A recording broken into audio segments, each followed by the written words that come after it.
आई, माझी तब्येत बरी नाहीये. माझं थोडं डोकं दुखतंय. मी आराम करू का?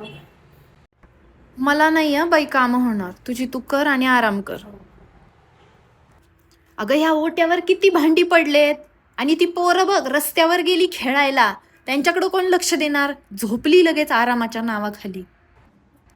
संध्याकाळी खिचडी बनवू नको हा? मुलांची पण पोटं भरलेली नाहीयेत आणि माझंही पोट भरलेलं नाही. दुसरं काहीतरी कर. जरा काही खावंसं वाटलं की पडल्या मॅडम आजारी. उठतात आणि तेवढंच काम.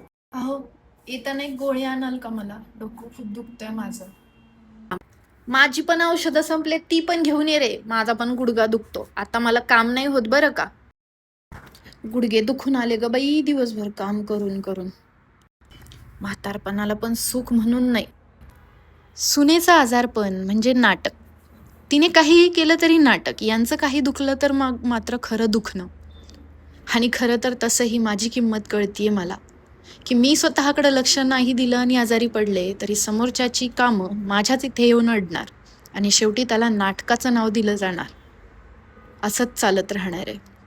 काळ बदलेल, युग बदलतील, माणसं बदलतील, शतकं बदलतील, पण हे जे सुनेच्या आजारपणाला जे नाटक नाव दिलं जातं फार भयंकर.